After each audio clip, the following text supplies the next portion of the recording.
Tony's at the top of my list, so very helpful. But he's going to walk us through some of the stuff today and answer any questions that you guys may have. So obviously on the buy side, you know, as most agents are on the buy side, you're working with your buyers, and the first thing that you guys need to focus on is making sure that your buyer can afford to buy a house, right? And we've talked about in the last couple of agents and the last couple of rev ups is making sure that you're working with somebody that's qualified, motivated, and ready to buy. And a big part of that is the financing, right? So having someone that you can recommend is going to get you guys a lot more business than recommend them just going to the local bank, because it puts you in control, right? If you recommend the lender, obviously that lender is going to not force them, but make them use you, right? So it just it's a good way to make sure that you're getting the business.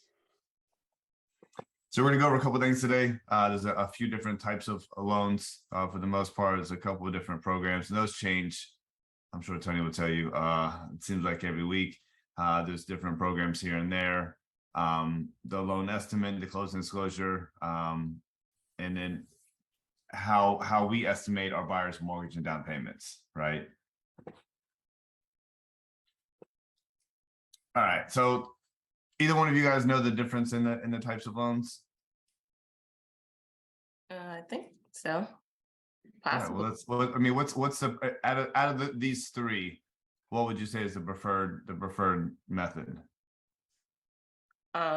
Conventional if everything lines up. FHA if you don't have a lot of down payment, and I think VA is just for veterans, right? Yeah, that's pretty. Yeah, in general. Pretty spot on. Yeah. I'm not going to turn down any of these, right? And I'm not going to look down on anyone that has any of these. They're all good, and people do them for different reasons, and sometimes they can switch between the two depending on the type of house and their credit and money down. But yeah, I mean, conventional is, I mean, you know, obviously it goes, you know, cash, you know, typically is which obviously the most preferred method of purchasing, then conventional FHA, and then VA. We'll break down each one of those. Tony, I'll let you just do a quick introduction, and then we're going to go through each one of these type of loans. If you, I'll let you kind of go through these on a very surface level, Sure. and go from there. Yeah, no problem. Hey guys, Charlene, it's good to see you this morning. Hi, good to see you. iPhone number 9, great to see you. My name's Tony G. I work for Atlantic Bay Mortgage. Been in the industry for over 20 years now.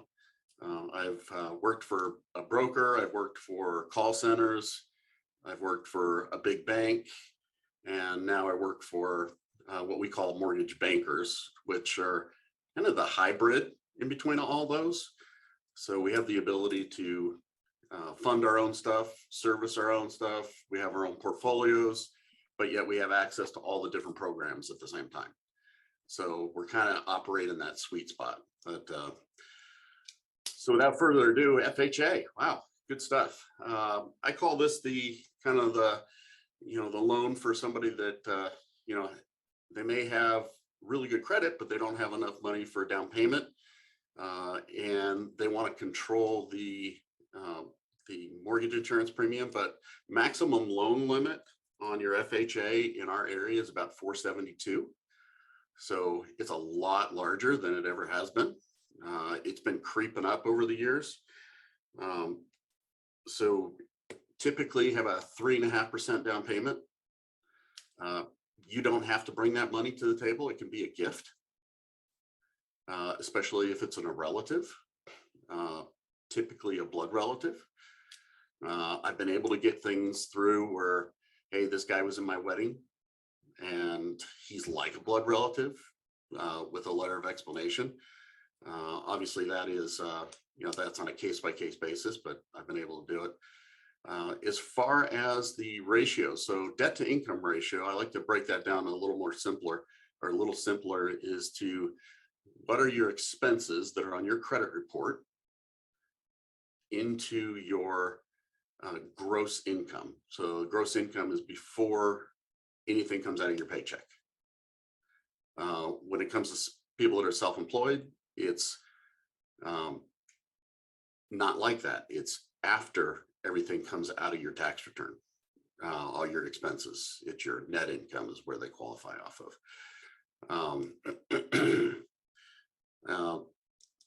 So really, I've been able to push the back end ratios up to 55, 56%. And even with a 640, 620 credit score. So really depends on, how much money do they have over on the side? What does their job history look like?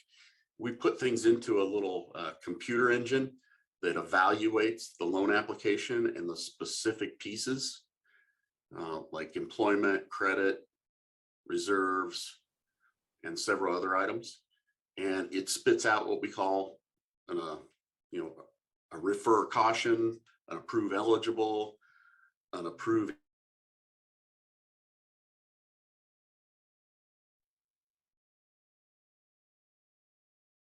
I think you just froze, Tony. Yep. He did. Tony. Mannequin challenge. That was just so funny. He's probably froze.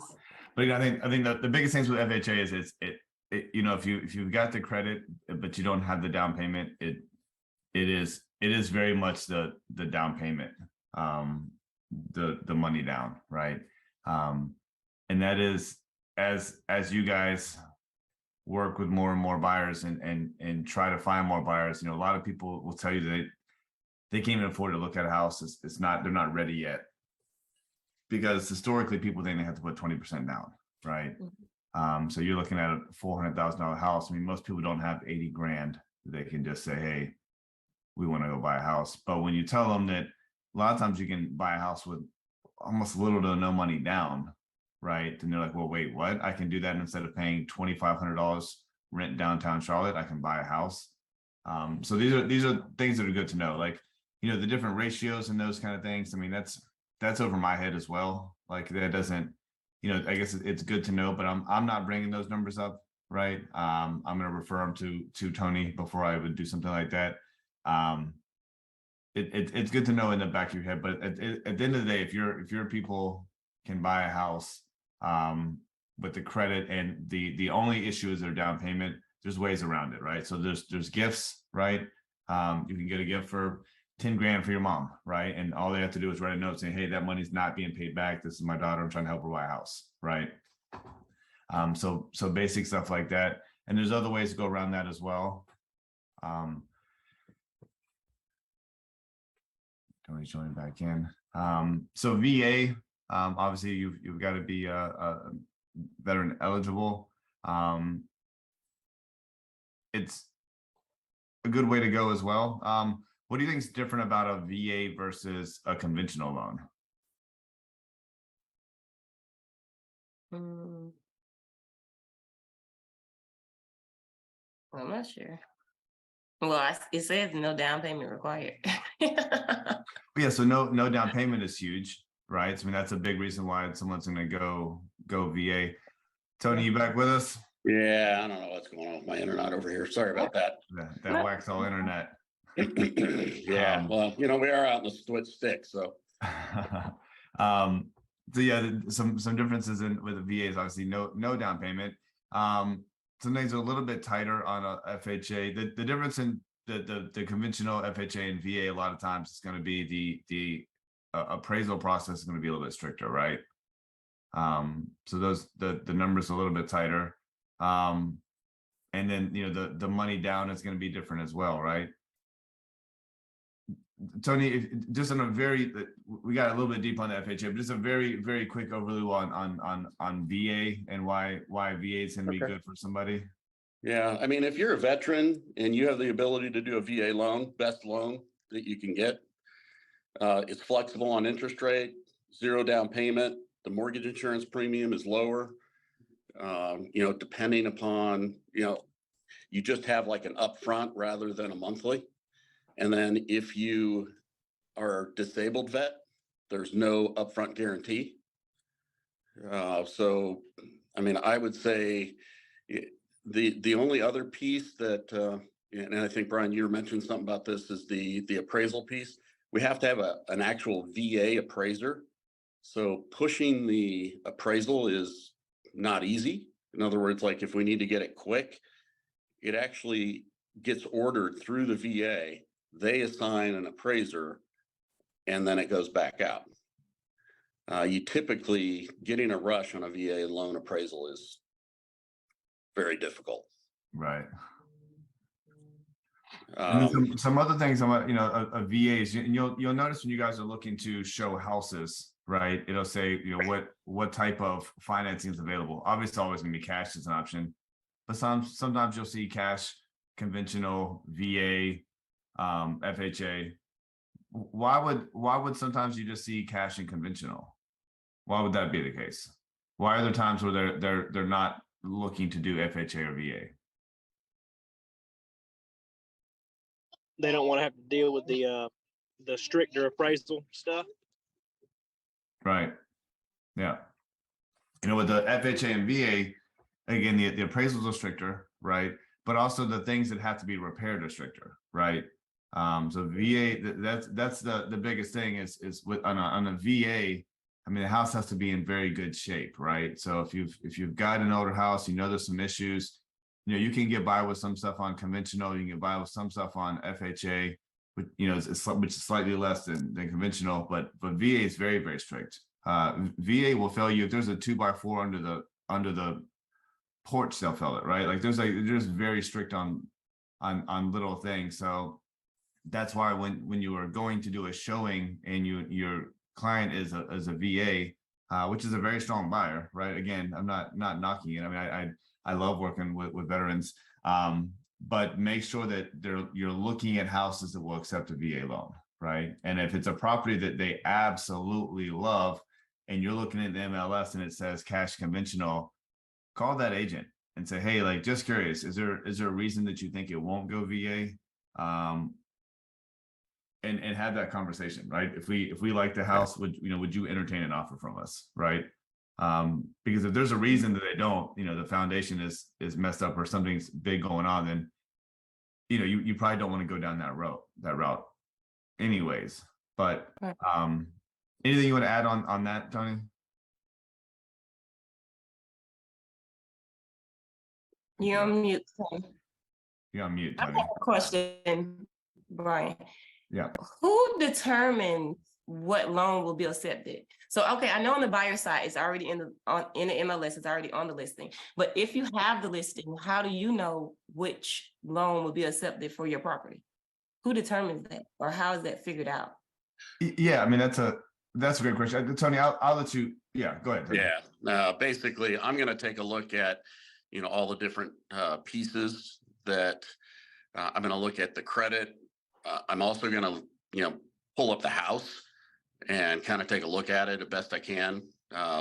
It'd be really great if the buyer's agent or the listing agent knew a little bit about the house.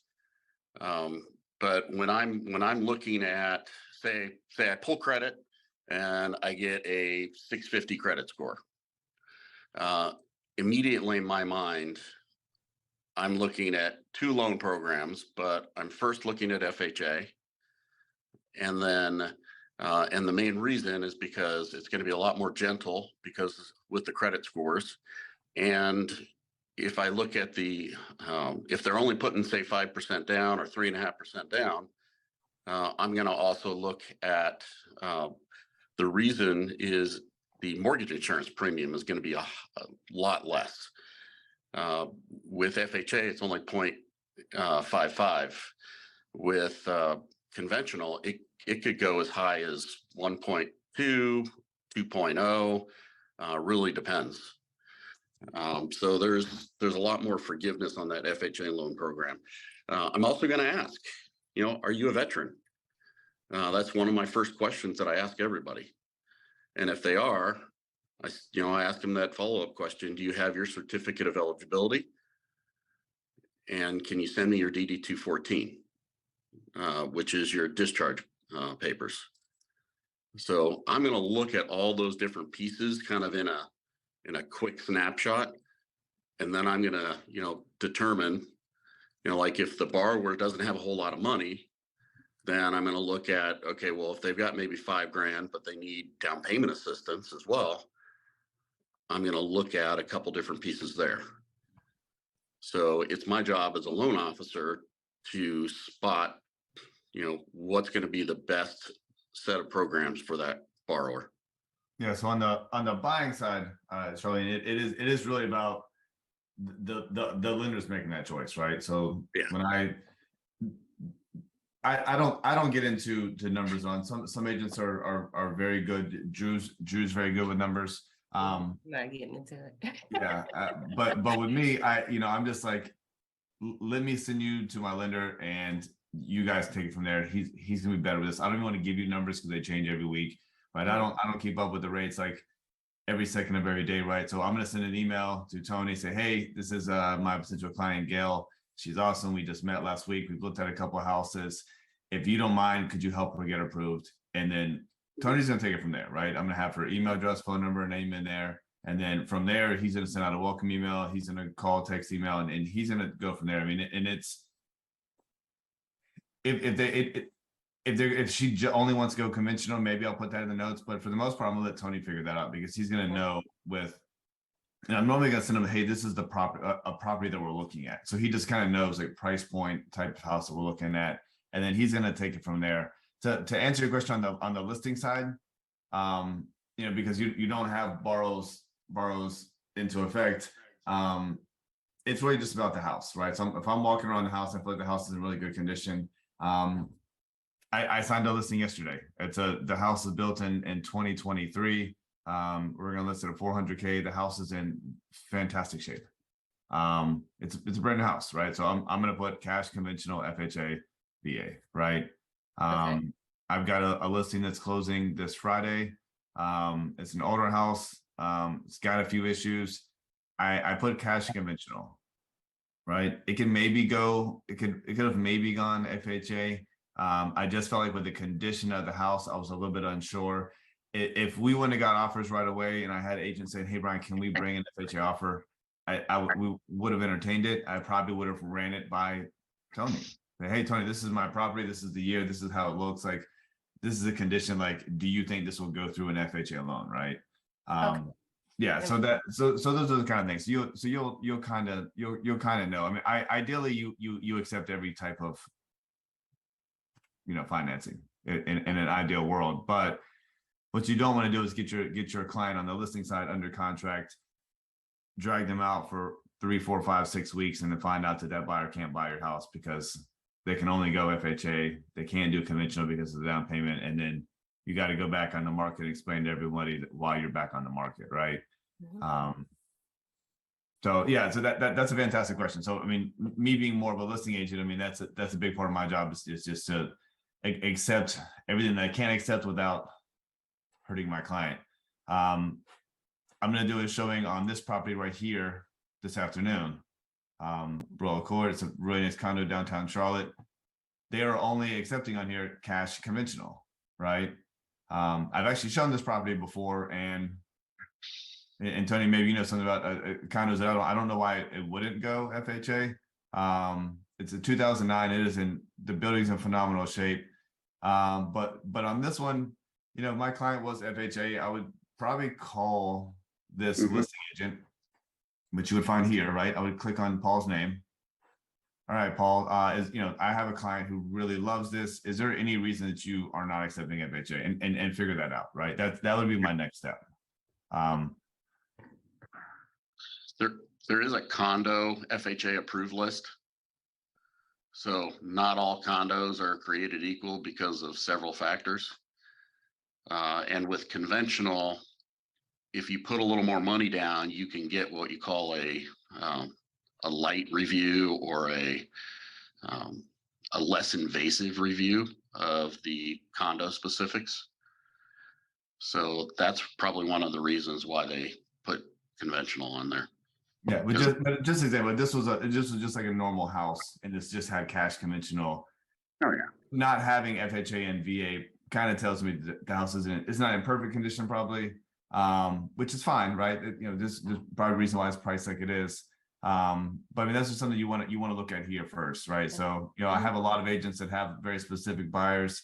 They schedule 5 showings and they're all cash conventional and their clients in FHA, and then you get them all excited and they end up not being able to buy the house. I'm going to schedule this showing while I've got you guys on here. Is that a reason why fixer uppers are only like cash? Mhm. I know, like sometimes when I see like fixer uppers or a house that needs a lot of work, like it's not completely finished, it just says cash or conventional sometimes, but it doesn't say FHA or VA. That's exactly why. That is exactly why, because it won't go through the financing process, right? And yeah, we'll go to some of that. But some of the big 5. I mean, electrical, plumbing, roofing, foundation, right? I mean, you've got to have those things in place and working on most. Because again, you got to understand that on any of these loans, the bank has to sign off that they're letting you borrow $300,000, $600,000. Right? They have to sign off on the fact that they're able to do that, and they're not going to do that if the house is in bad shape. So, yeah, fixer flippers and things like that, they're almost always cash. Single wides, for the most part, those you're not able to finance those. So, reason I mentioned, I just had a friend over the weekend send me a single wide at the beach. They want to do an Airbnb on it. It looks super great. They've done a ton of upgrades. Told them it had to be cash. You cannot finance a single wide, right? Sure. So when you're looking at mobile homes, and mobile homes are a little bit different, but for the most part, I mean, there's some nuances, but a double wide can be financed fairly easily, right? There's some different tips and tricks to it, right? But when it goes to a single wide, you've got to figure that out pretty quickly. And on the listing side, I mean, and I've sold several single wides in the last year. There were cash only deals, and it works out well. But so there's different things that you can and cannot finance. Obviously, conventional. So I'll let you take it from here on the conventional. Yeah, no problem. So you'll find that the maximum loan limit is a lot higher. So you can go up to 726,200 in our general area. Now you get outside of Union County, Mecklenburg, surrounding areas, Concord, stuff like that. It could be different. So there is different loan limits for all across the United States, depending upon what that loan limit says on the little website thing that I have. If you're a first-time home buyer, you can do 3% down. If you're a repeat home buyer, 5% down. Gifts are accepted depending upon which kind of conventional loan you're doing. If you're doing just a traditional conventional loan, say for a first-time home buyer, yeah, gifts are fine.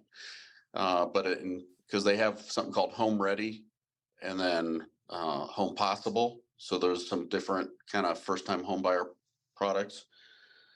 Ratios, you want to keep your debt to income ratio under 45%. So that's your bills with housing. That I would say is the absolute max. And sometimes it's a little too much if their credit scores aren't the best. Reserves are a good thing. So having 2, 3, 4 months sitting in a savings account or a 401k definitely helps kick the approval over into approve eligible. And you can do a 30-year fixed, a 25, a 20, a 15. So multiple types of terms. Let's see here. Yeah. So, that's I mean, about it. Yeah, so conventional obviously is ideally the way to go if your client can go that way. It's a little bit more down payment, but if they've got the credit and the money, it's an easier process if you can get that. But again, I'm sending them to Tony and figure out if they can do that, because there's times where I'm like, maybe you can go conventional. They want to go conventional. I send them to Tony and they're like, no, they can't. They can't go. Right? The ratio is not there. They're down. When they and Tony, correct me if I'm wrong, when you get their information, they do everything, you can basically see their bank account, right? Like you can see what they have in there. So there's no way to lie when they're like, oh, I've got the money, I've got 10 grand, I can close. Tony can literally see in their bank account, like, yeah, you've got 3 grand in there. Like, where are you going to get this extra 7 grand before close? We're not even going to send it to underwriting until you have that, right? So there's Yeah. There's really no hiding that stuff once you get in there. Obviously, Yeah. A lot of times they link their accounts up with us, and we have a direct access to any accounts they link. If I see a bank account and they say they have 30 grand and I'm only showing 500, I'm saying, okay, well, can you send me the extra bank account that has the extra money in it? right. And if they can't, Yeah. Yeah. You are. Yeah. So the truth comes out pretty quickly once you have access to people's bank accounts. Some common challenges. Obviously, the credit score is a big thing. Number one, like, oh my gosh. Yes. I have like a lot of buyers, and I'm like, oh my gosh, like. Tony, I mean, you can get somebody is 580 about as low as you can go right now. oh no, that's too low. Depending on the loan program, like VA, you can go down to 600. With down payment assistance, you got to have a 640. Conventional, we can go down to a 620. FHA, right there in that low 600 range. Gotcha. Okay. So there are banks out there that will do down to the 580, but the thing is that when I had the ability to do that, 1 out of 50 actually worked. Yeah. So that makes sense. Yeah. So credit's obviously a big thing. Divorce is a big thing, right? Going through one of those right now. I see I'm putting a house on the market as soon as we get off the phone here, and that's going through that. Child support, judgment liens, name changes. So a lot of different things that make it challenging for Tony. It makes it challenging for us as well. But I mean, those are things that Tony's got to handle throughout the process. So and even on the listing side, when you guys are listing houses and you're under contract, you need to be checking in with the buyer's agent at least weekly, if not more, figuring out where their loan process is, right? Because a lot of times that buyer's agent's not going to communicate with you, right? And as a buyer's agent, you guys should be reaching out to a listing agent like, hey, this is where we're at, or actually, I just found out they have a judgment lien that might hold us up. I just want to give you a heads up that this is where we're at.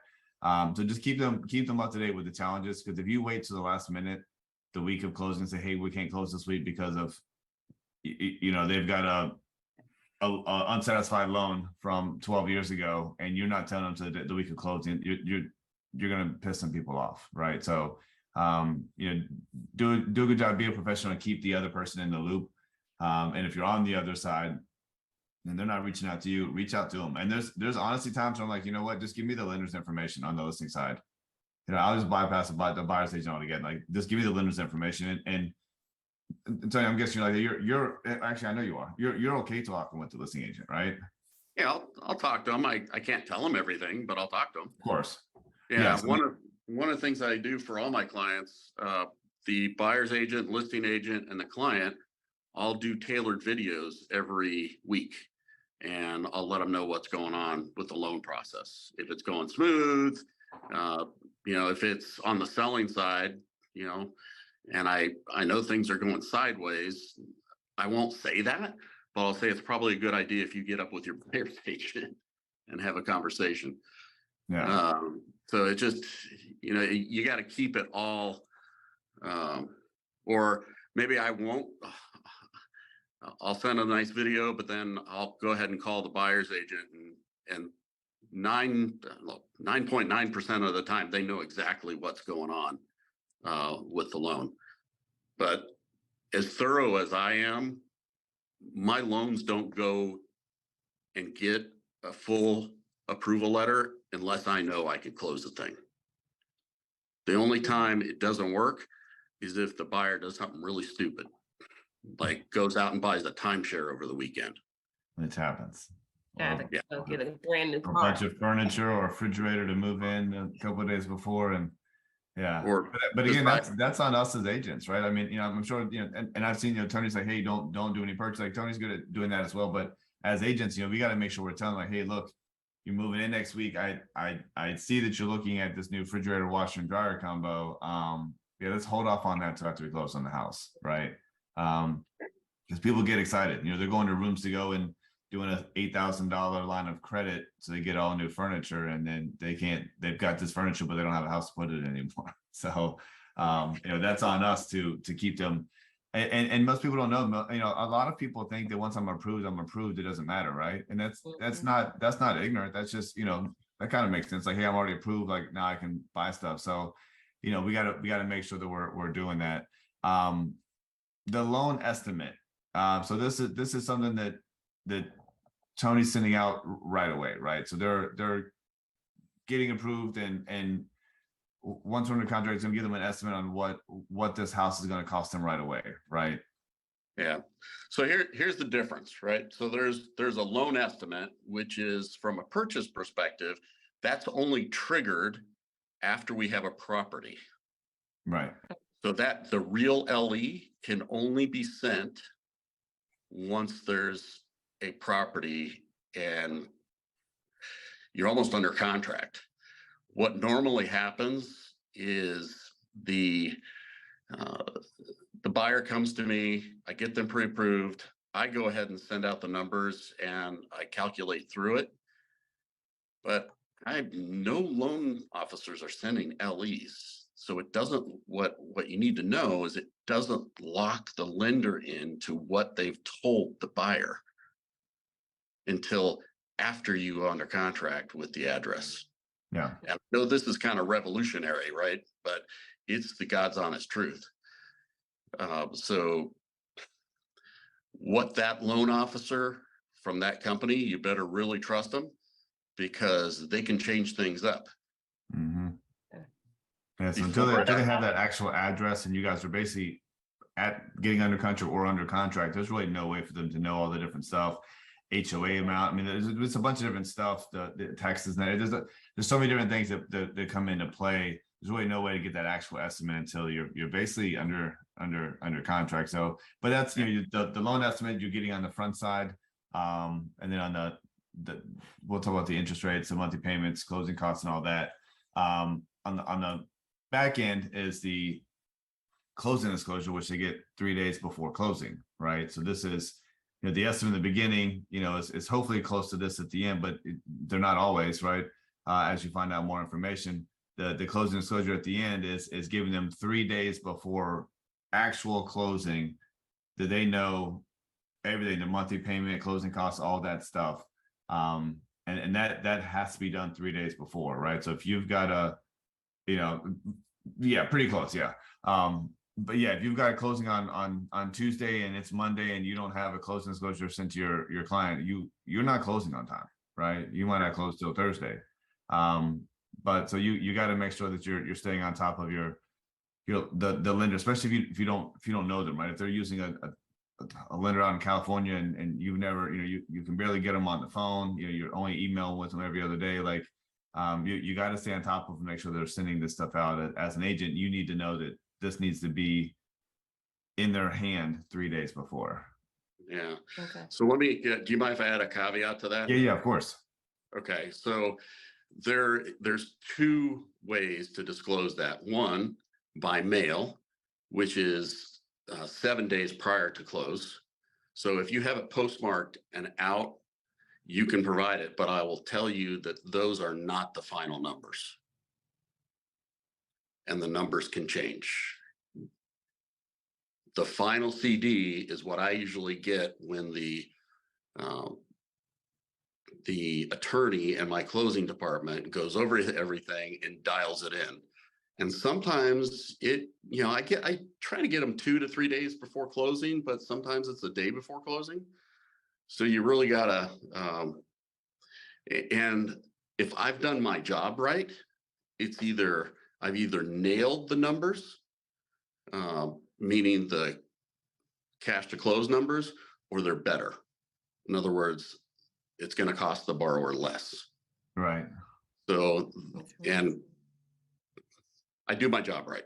So, which not all lenders are going to do, right? I mean, how many times I've seen like they're supposed to bring 5,400 to close, and they've literally scrapping every penny to bring that, and they get to close and they got to bring 6,100. They're like, well, where am I going to get an extra 500, 600, 700 the day of closing, right? And then now that's not happening. So yeah, the CD is a very, very important part of the process. You know, I'm gonna put that on my calendar. You know, closing is the 28th. Need to have the CD out by the 25th, right? Just so you're just kind of staying on top of it. Yeah. Another thing, who chooses closing date? Like, how is the closing date determined? So it's like you bring the buyer, but it's like, oh yeah, I like this house. Let's put in the offer. You put in the offer. It's accepted. Who chooses the closing date? So I mean, when you're giving them an approval, you know, typically sometimes say about 30-day close, or you'll kind of know from talking with the lender and having their approval on how long it can take to potentially close.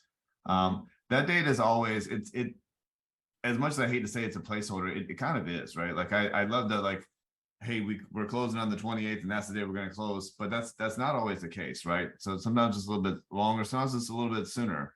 But I kind of naturally, if it's going to be a finance deal, I normally put at least 30, sometimes 35 days on all of them, and that's the date that I pick. So if I'm writing an offer up today, I'm probably going to put August 25th, as a placeholder to close probably at the earliest. And then if things happen and Tony can get things worked out and we can close earlier, right, then that's fantastic. The seller will be super happy if we could close earlier typically. But obviously if it's a cash deal, I mean, you can go down to, I normally don't like to go below 2 weeks, just in case, give everyone, attorney and everyone time to get a clear title and all that good stuff. But usually 4 to 5 weeks. Tony, is that what you're kind of seeing right now?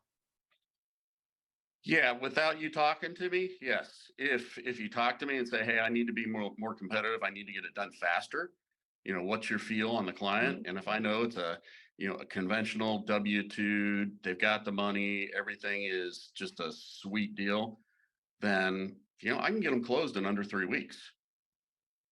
But you've got to talk to the lender about that before you do that. And that is true. Like, if you've got an offer and that they had an open house on Saturday, they got 6 other offers, and you're going to be 10 grand over ask and putting good due diligence down. The other thing that's going to help you is time to close, right? And if you can put 3 weeks because you talked to Tony and he's telling you guys can close. If you're not talking with them and they've got a bunch of loose ends and they don't have their taxes done correctly and all this stuff, and ends up taking 5 or 6 weeks, then you can lose that house and they can lose their due diligence money. So you need to make sure that you've talked to the lender first before you come on with the date. Yeah. Okay. Agreed.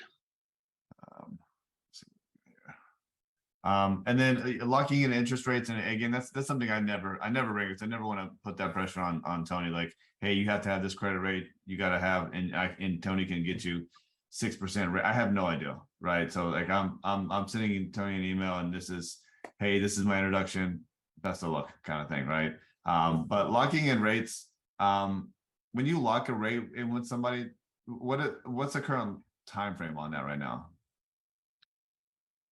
Well, typically it's a 30 or 45 day rate lock, but you can do all from a 15 all the way to a 90, depending on the product. But I mean, if I've got a contract, I'm getting on the phone with that. Say I get a contract on Sunday, which I did.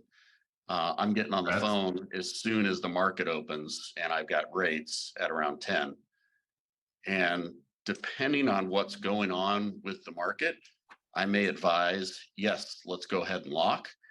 And here's what that looks like, and here's what this means. So when I lock a rate, what that means is if interest rates go up, you're locked in. You don't have the exposure. But if interest rates go down, you're still locked in at that interest rate. Unless there is a major decrease in interest rates, like by 1.5%, there's a possibility of some renegotiation, but I've only had it happen 3 times in my career. So I would say 98% of all my borrowers, they would rather feel confident that their payment's going to stay the same. So I lock them in pretty much at contract.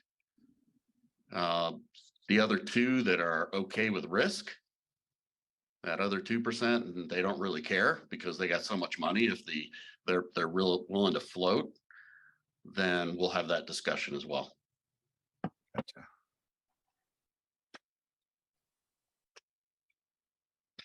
That's about it. I don't use this app particularly, but we do have a mortgage calculator. Again, Tony's my mortgage calculator, so I don't try to tell people any numbers at all. That's just kind of my rule of thumb. You guys are welcome to do that. But you know, again, if you haven't had a one-on-one sit down with them, I would highly recommend it. But it's going to make your job a lot easier knowing who you're working with and knowing how they work. Yeah, and Tony's good. Tony's an over communicator. If you want him to be an over communicator, he's, you know, just give you the basics. If you need just the basics, he's willing to work with you, how you work and how you want him to work. So but yeah, that's pretty much it on the financing. I'm kind of on a tight rope here this morning. So Yeah. You guys have any quick questions? Nope. I already had a meeting with Tony. last week. I figured. And just if you don't have his information, I'll send you guys a quick introductory email. If you guys haven't already had a chance to meet. She's if you don't know, she's back and forth between Florida, so she might be in Florida at the moment, but Okay. she's gonna spend about half her time down there, half her time up here. But I'll shoot you guys an introductory email here shortly, and then yeah, I appreciate you jumping on at such short notice. Always super helpful. So if you guys need anything, feel free to give me a shout. If not, then have a great Monday. Let's go make some money. Yes. Have a great week, guys. All All right. Bye. Take care. Bye-bye.